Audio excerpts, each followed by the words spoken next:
And it got me thinking about what's one of the biggest things that stops people getting freedom in their business. In other words, being able to step away is this fear that they can't let go. And the reason they can't let go is because nobody will do it as well as they can, or the place will fall apart without them, or they don't trust their team. Yeah. There's all of those those fears of delegation.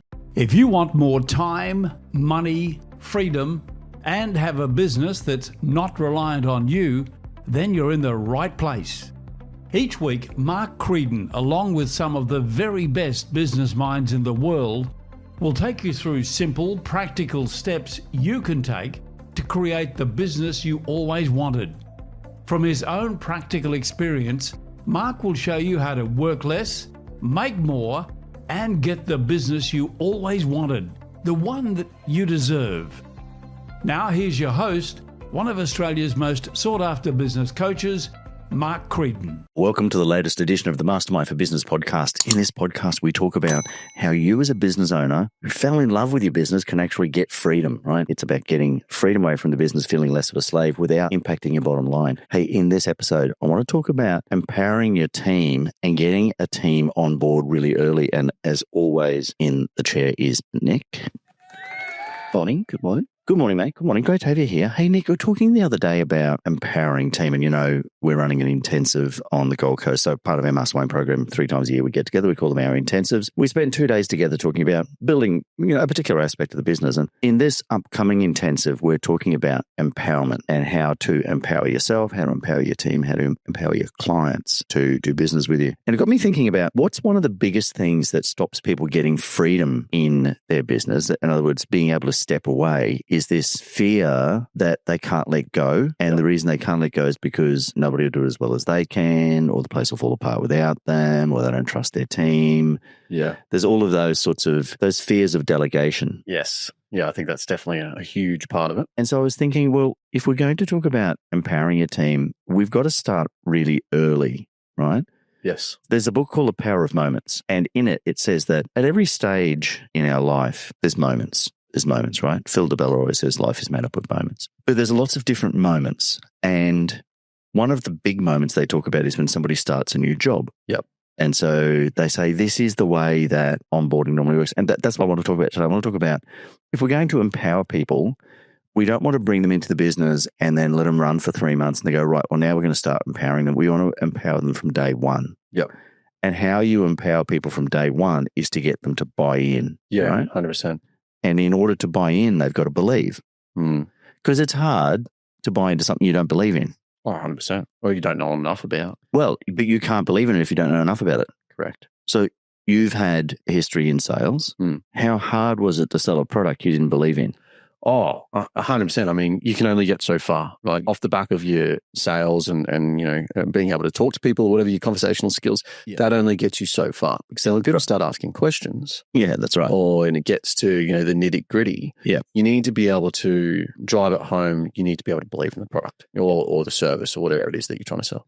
So I think these things are also inextricably linked, right? In order to if you're a business owner and you'd like to get some freedom from your business, I'd love to be able to go away in Mastermind, we sort of grade our clients based on how much time they can get away. Yeah. They get 2 weeks, 4 weeks, 6 weeks. I mean, we had a client a couple of years ago took 6 months off without a drop in his profit, by the way. Different metric of success, isn't it? Yeah, it is. It is. So we always look at how much time can you take off? And if you can't take 2 weeks out of your business, got an email from Michael Yardney the other day where he was talking to some other business people that he'd been doing a bit of work with, and he invited them to Wealth Retreat on the Gold Coast, which is worth a look, by the way, wealthretreat.com.au. He invited them to Wealth Retreat. Now, these guys run a fair-sized business. There's 3 partners. And they said, we can't come because one partner's on leave and the other one's got to go to a course. And so that would only leave me here to manage the staff on a day-to-day basis. So he couldn't take 3 days out of his business. You go, man, you can't take 3 days. That's not a business. That's a job.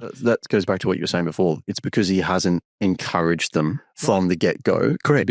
For them to be able to achieve that level of autonomy. Right. So that he can leave them for a few days. So undoubtedly, he's got a great service. Right? I know what he does. He's got a great service. He's probably got a great team. But if he hasn't got them to truly believe in the product, and then even if they are a team of believers, if he hasn't actually empowered them to be able to make those decisions and, run things on his own. So he hasn't believed in them. Yeah, correct. Right. That's 100% correct. Or he hasn't believed that he is of value other than in running the day-to-day operations of the business. You think that that's what you provide, so if you stop doing it, you're no longer valuable? That's right. Where am I relevant? If the need to be needed. And do you find that that's probably the case with a lot of people who are trying to take a step back from their business? Absolutely. And that they feel it hard to let go mainly because, once they do let go, that they might no longer be needed? Yeah, and need to be needed. Yeah. I mean, well, if I step back, then what's my purpose? What's my purpose? Yeah. We've touched on a whole bunch of things here. There's about 8 podcast topics here. Yeah. But purpose is massive. So we'll put that down and we'll talk about that, how developing a sense of purpose is just vitally important for anybody if they want to get in all aspects of life. Yeah. And particularly for anybody if they want to get some freedom from their business. But I think that if you're going to bring people into your business and you want to empower them and so that you can actually step away from them, you can take 3 weeks off, no reduction in profit, nothing's going to break, nothing's going to fall apart, the place isn't going to burn to the ground. You're not going to lose all your clients and you're actually going to have a stress-free. Like in the last episode, we spoke about having a stress-free weekend. Yes. I'm talking about having a stress-free week or 2 or 3 or 4 or 5 or 6. Yeah. And the good news is it's all achievable, right?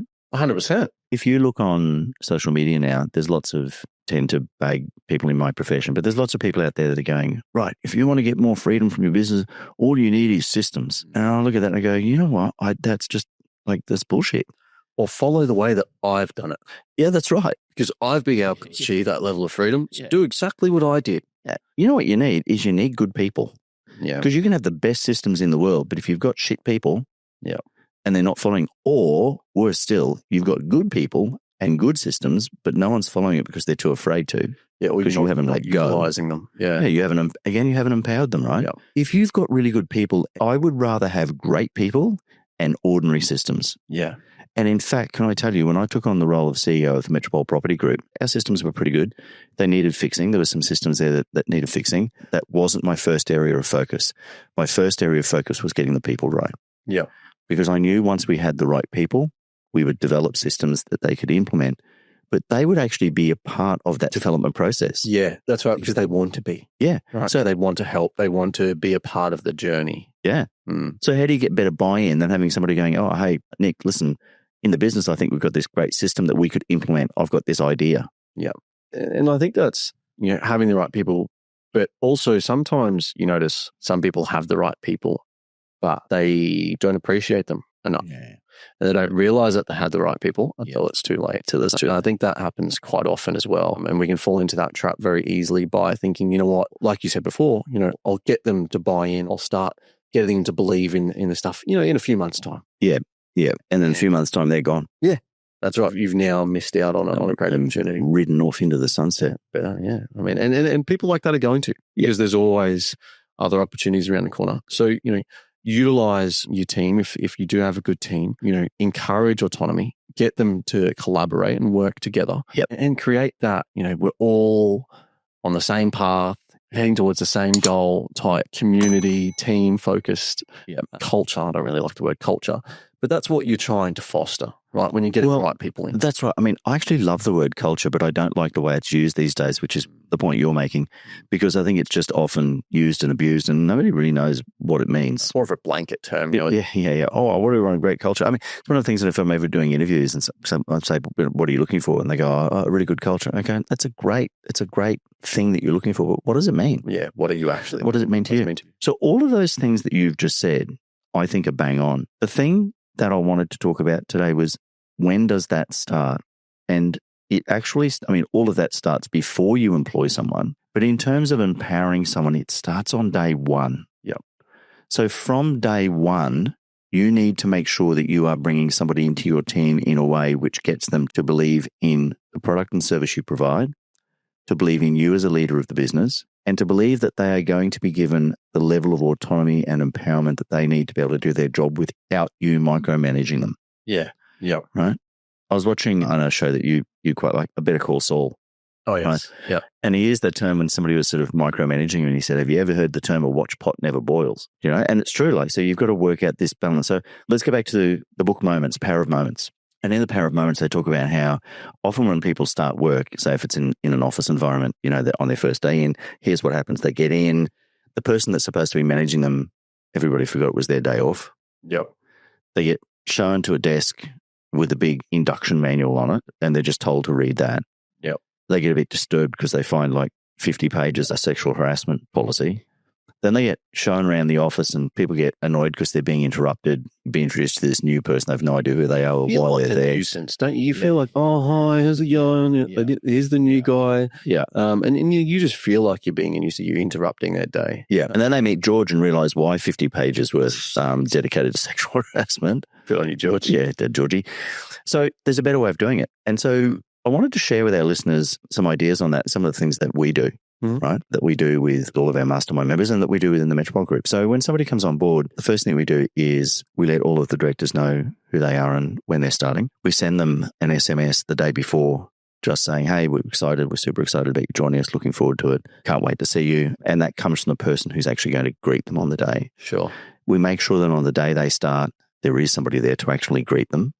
Because of, in this case, we're talking about office-bound work, but it doesn't have to be office work. This could be remote work. This could be could be any kind of service provision. There's always a gift. We've got a gift. So we've got their desk all set up with everything they need, and that's all. We've got all the IT in place and everything like that, but there's a gift. So whether it's a bunch of flowers or a box of chocolates or a plant or whatever it might be, there's a gift and a card that's actually signed by the leaders in the business saying, welcome aboard. And the first day is really just getting to know a little bit around the office environs. Where's the best coffee? Where's a good place to get lunch? And pretty much by, early afternoon, they go home.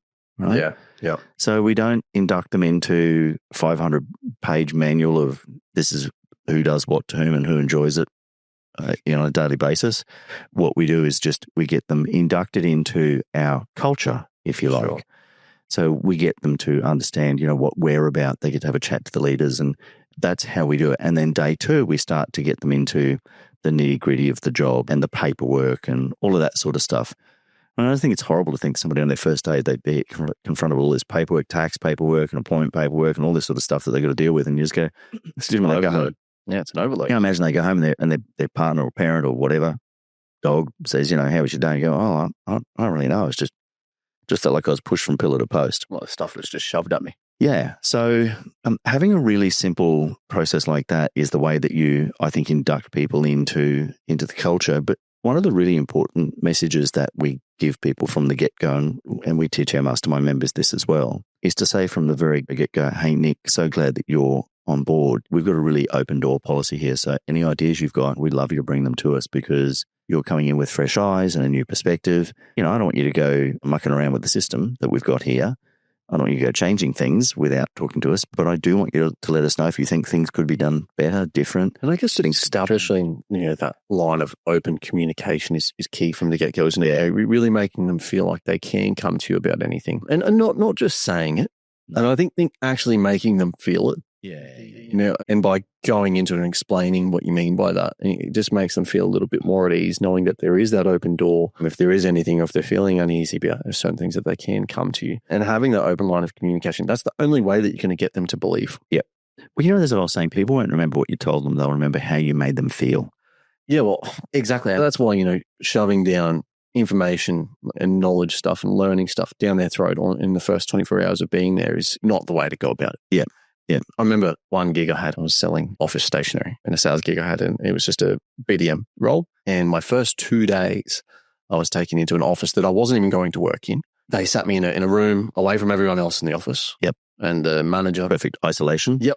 On my own. Yep. And then they made me fill out all this paperwork, fill out all that. And then when you're done, come see me. Yep.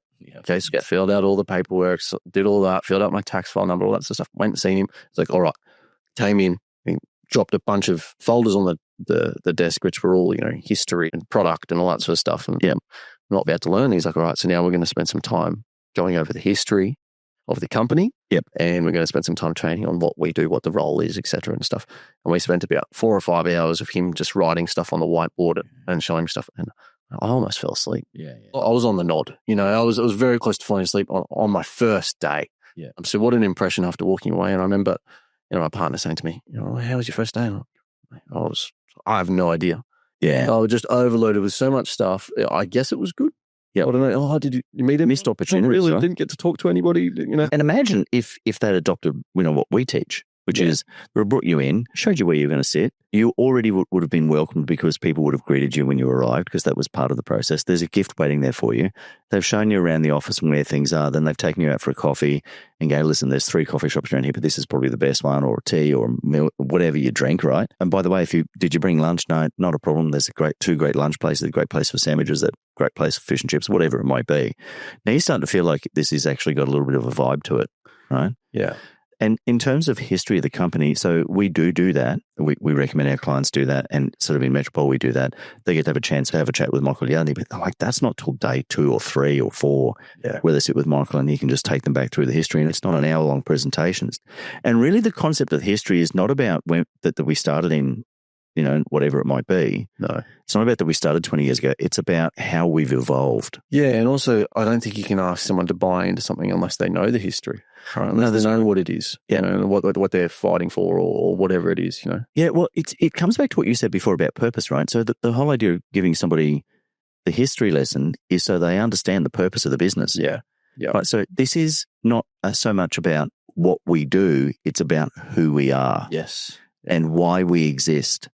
And how we have evolved over time and what our plan is. I mean, I often say this, if I pull up outside your house in the car and ask you to jump in, one of the first questions you'd ask me should be, where are we going? Right. Yet we do that to our team. We bring them into our car, our business on a daily basis without actually telling them where we're going. And then we wonder why they haven't bought in. Yep. So the whole purpose of this episode was to go, look, if you're bringing new team members in, and it's not too late, by the way. You can adopt all of this stuff. And I say this to our Mastermind members all the time. You can adopt all of this stuff for your existing stuff. You could actually just go, do you know what? As from next Monday, I'm going to treat everybody as if it's their first day. This is how we do things from now on. Yeah, that's right. So we just draw a line in the sand on Friday and Monday. This is how we're going to run things. Yeah. But when you bring people into your business for the first time, you've got to empower them from the get-go. You've got to make them feel like they belong. Mm-hmm. You've got to make them feel like the business has a sense of purpose and that they have a sense of purpose. Yep. And I liken it, Nick, to a jigsaw puzzle. They've got to know that they are a piece in the jigsaw puzzle. You've got to flip the lid of the box over so they can see what the picture looks like on the front. Yep. And then they've also got to know exactly what piece they are. You can't just say, oh, you're just a piece. They have to know what piece they are because by knowing what piece they are, they know exactly how. A piece in a jigsaw puzzle will only fit into that puzzle one way. Yep. Right? You can turn it around 1,000,000 times, but it only fits one way.